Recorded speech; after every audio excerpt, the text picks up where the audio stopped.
South America की एक country Venezuela के राष्ट्रपति को अमेरिका के राष्ट्रपति डोनाल्ड ट्रंप ने आधे घंटे में गिरफ्तार कर लिया। आधे घंटे में उठाकर उनको न्यूयॉर्क की एक अदालत में पेश कर दिया, जहां पर उनको पेश करने के बाद उनको गिरफ्तार कर लिया गया। अब ये कार्रवाई क्यों हुई है? अमेरिका की तरफ से जो स्टेटमेंट आया है उसमें बताया गया है कि ये कार्रवाई इसलिए की गई है कि वेनेजुएला में ड्रग्स को लेकर बहुत ही ज़्यादा गंभीर मामला चल रहा था, जिसकी वजह से अमेरिका के राष्ट्रपति डोनाल्ड ट्रंप ने उनके ऊपर कार्रवाई करी। बताया जा रहा है कि कुछ मामले में वो अमेरिका और डोनाल्ड ट्रंप के खिलाफ भी बोल रहे थे। कुछ लोग तो इसको सही मान रहे हैं, कुछ लोग इसको गलत मान रहे हैं। हालांकि इसमें क्या पूरा मामला है ये तो आगे खुलकर आएगा, लेकिन हम इसकी बात क्यों कर रहे हैं? असदुद्दीन ओवैसी साहब एक पब्लिक मीटिंग में इसके ऊपर बोल रहे थे, जिसमें उन्होंने डोनाल्ड ट्रंप के इस बात की वाहवाही की। वाहवाही क्यों की है? असदुद्दीन ओवैसी साहब ने बताया कि जिस तरह से ट्रंप अपने दुश्मन को, यानी अपने दुश्मन देश के राष्ट्रपति को उठाकर आधे घंटे में उठाकर अपने देश में लाकर अदालत में पेश कर सकता है, क्या नरेंद्र मोदी साहब इतना नहीं कर सकते? क्या नरेंद्र मोदी जो बहुत ही बड़े बड़े भाषण देते हैं, बड़ी बड़ी बातें करते हैं, 56 इंच का सीने की बात करते हैं, क्या वो ये काम नहीं कर सकते? क्योंकि जिस तरह से 26/11 का हमला हुआ था, उसके जो आतंकवादी पाकिस्तान में मौजूद हैं, या इससे पहले भारत में जो आतंकवादी हमले हुए हैं, हाल ही में जो दिल्ली में आतंकवादी हमला हुआ, इन सारे हमलों के पीछे सभी को पता है कि पाकिस्तान है। और पाकिस्तान में बैठे जो लोग ये करा रहे हैं, क्या मोदी उनको गिरफ्तार करके भारत में नहीं ला सकते? मैं आपको असदुद्दीन ओवैसी साहब की पूरी बात सुना देता हूं कि ओवैसी साहब ने इस मामले पर क्या बोला। देश में जब ये वीडियो वायरल हुई ओवैसी साहब की, तो सभी ने ओवैसी साहब की आवाज़ के साथ आवाज़ मिलाई और नरेंद्र मोदी साहब से ये सवाल किया कि क्या अमेरिका अगर ये कर सकता है तो भारत क्यों नहीं कर सकता? तो वीडियो देखें ओवैसी साहब क्या बोल रहे हैं।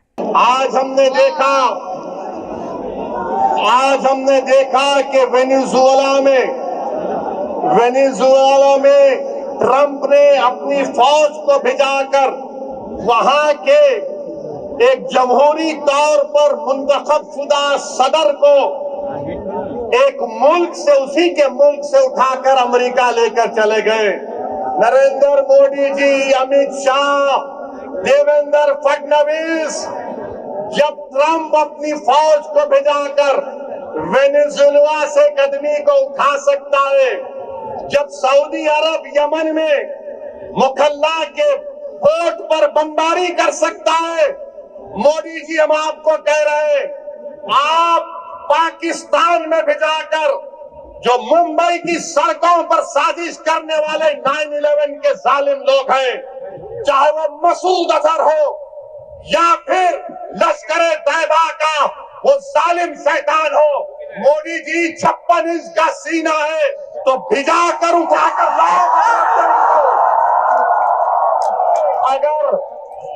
अगर ट्रंप कर सकता है तो क्या आप कम है? जब ट्रंप कर सकता है तो आपको भी करना पड़ेगा, क्योंकि मोदी ने कहा था अब की बार ट्रंप सरकार। तो मेरे भाई, मुझे मालूम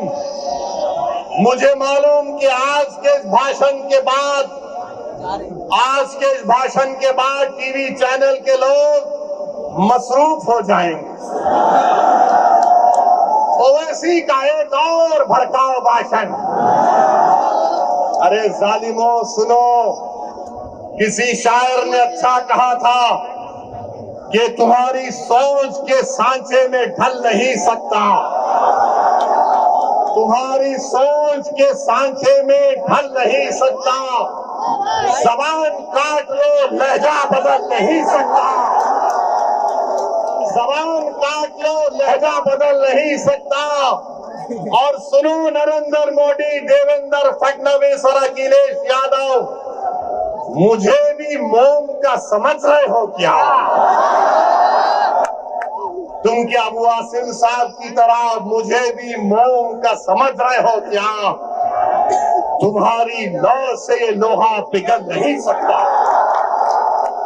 तो मेरे अजीज दोस्तों और बुजुर्गों, अब आएंगे समाजवादी के लोग, उत्तर प्रदेश से भी आएंगे और आकर सिर्फ एक ही का नाम लेंगे। दूल्हे भाई आकर ये बोलकर गए थे। तो इनको पूछो, अगर समाजवादी पार्टी के तरफ से कोई एमपी आएगा तो एमपी से पूछो, जब भारत की पार्लियामेंट में वंदे मातरम पर बहस हो रही थी तो किसने भारत की पार्लियामेंट में खड़े होकर भारत के संविधान का हवाला देकर कहा था?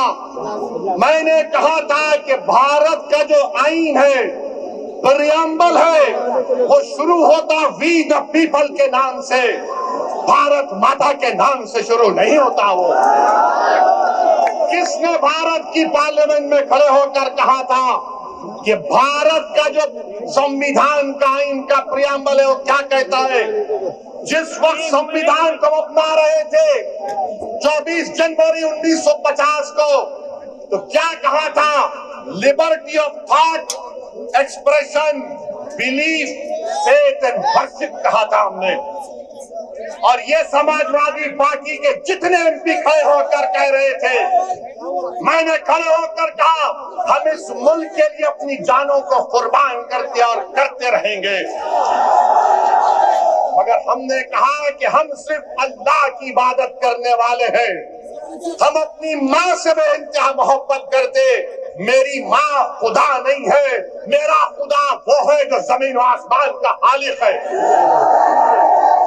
मेरी बात का यकीन मत करो, उठाकर सुन लो यूट्यूब पर जितने समाजवादी पार्टी के एमपी तकरीर किए।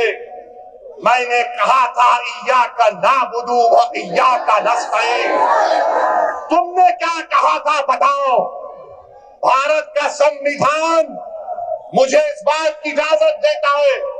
ये समाजवादी पार्टी ने उत्तर प्रदेश में और महाराष्ट्र में जितना बेड़ा गर्क किया है मुस्लिम अक़लियत का, जितना इसमें बराबर का हाथ कांग्रेस का, शिवसेना का, राष्ट्रवादी कांग्रेस का है, बीजेपी का है, उतना भी हिस्सा समाजवादी पार्टी का भी है। याद रखो आप, ये तमाम नहीं चाहते कि तुम्हारे दिल में जो तकलीफ है तुम्हारी जुबान पर आ जाए। ये कभी नहीं चाहते कि तुम्हारे जो ख्वाब है उसको पूरा किया जाए। ये कभी नहीं चाहते कि तुमको साथ लाकर खड़ा किया जाए। ये कभी नहीं चाहते कि तुमको लीडर बनाया जाए। मजलिस का पैगाम ये है कि तुम साथ भी खड़े हो गए, तुम आंख में आंख डालकर जमहूरी तरीके से अपनी लड़ाई को लड़ोगे, तो क्या आप मजलिस को देंगे 15 तारीख को? 15 तारीख को पतंग के निशान पर बटन दबेगा तो लगाइए मेरे साथ नारा, नारे तकबीर, नारे तकबीर। अपने अपने सेलफोन की लाइट खोलकर पूरे जितने लोग हैं जो दीवारों पर खड़े हैं, जहां तक मेरी आवाज जा रही है, जो बिल्डिंग पर भी खड़े हैं, बता दो मोदी को, फडणवीस को, अखिलेश यादव को कि 15 तारीख के दिन सिर्फ पठान पठान पठान हो गया। बहुत शुक्रिया, अस्सलाम वालेकुम।